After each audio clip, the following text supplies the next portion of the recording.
play up and down picking technique, you know, like. And there was not a lot of bending as well. And what I've tried to do is use as much sweep picking as possible, which I look at it as you know, really a blues technique that I try to incorporate. And you know, a perfect example of like a blues riff, which is, you know, like a Clapton-esque thing. So, you know, that's a sweep across the strings, like.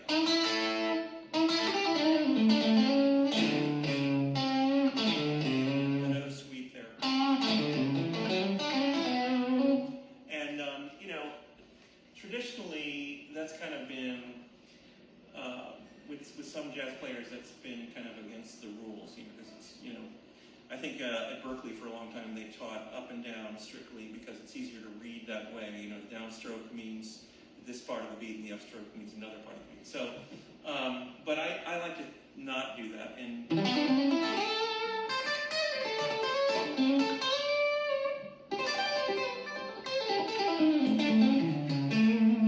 so trying to use the sweep picking with more, you know, jazz harmonic language. So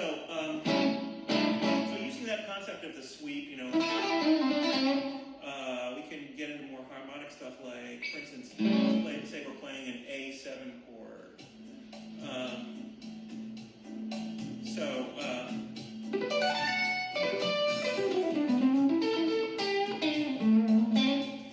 that's using a G major 7 arpeggio over the A7, which works very nicely, and it's got a very kind of open, jazzy, harmonic sound. But what I'm doing, trying to do very particularly, is to use the sweep picking in that technique as well, and use it as a blues technique as opposed to, you know, fusion, you know, playing really fast, just to play fast. But I'm just doing it because to me it sounds smoother to like play like this.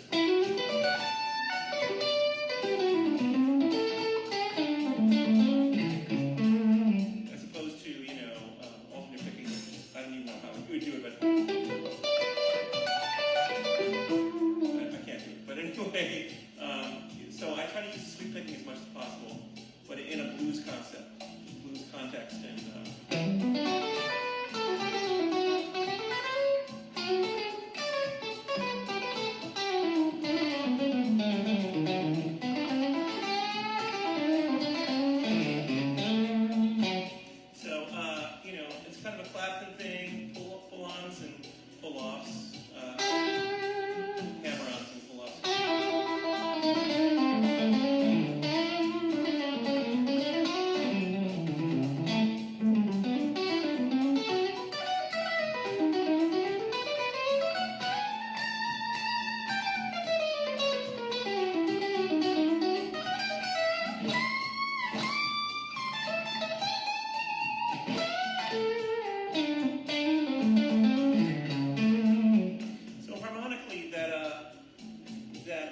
Major 7 arpeggio, in the case of A7, we're using G major 7 arpeggio.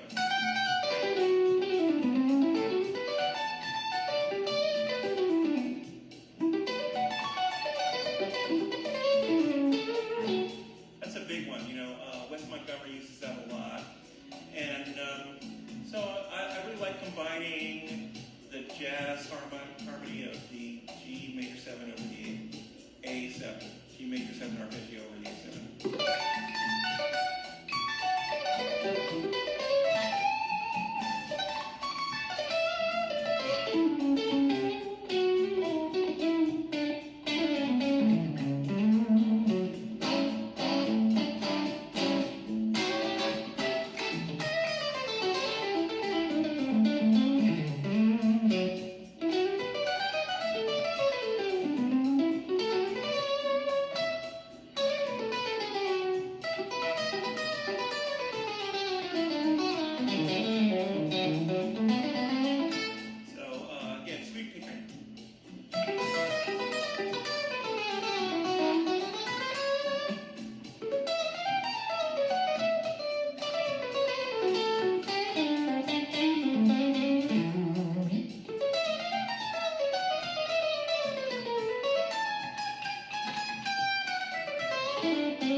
A7.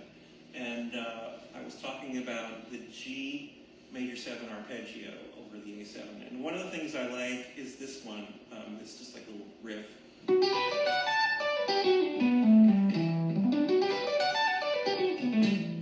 So with the A7 over it.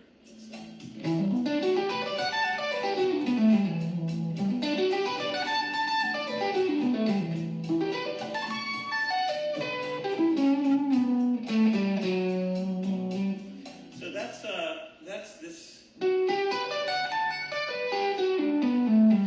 This part I like especially is you've got the minor second in there.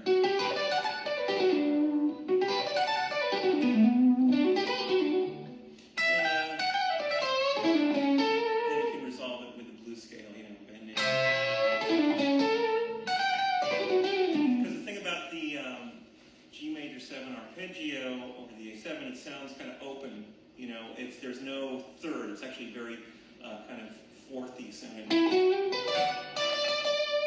you have that, this is a fourth, and it wants to resolve, actually, so, and you want to eventually resolve to the third. It's natural, the ear wants to go that way.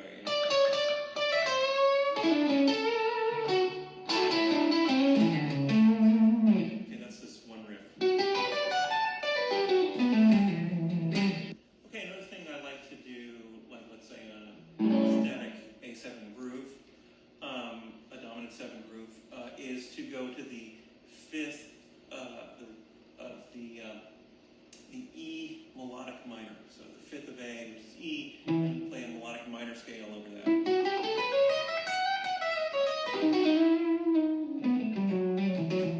Which gives you the raised fourth or raised 11 sound.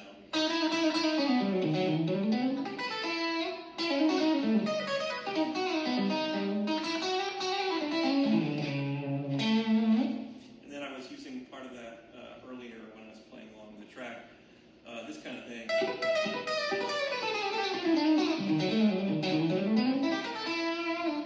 So, again, that's the E melodic minor scale.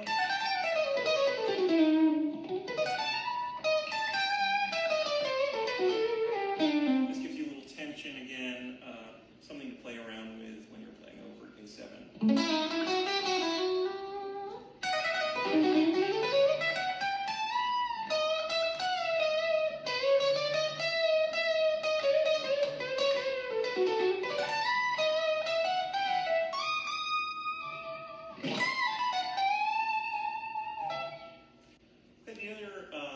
Thing that I've been using is chromaticism.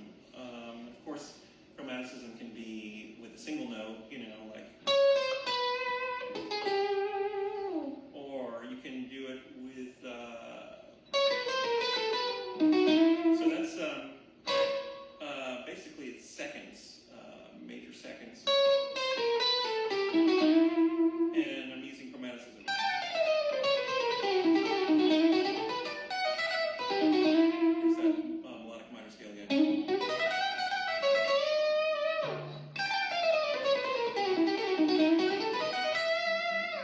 So that's just using those seconds going chromatically down. And, you know, of course, you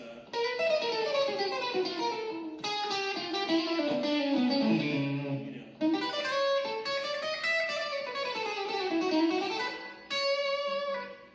Just a lot of chromaticism. Another technique I like to use is different triads over the root. So, and especially outside sounding one is, say you're in the key of A again, A7 dominant, to use the flatted fifth triad.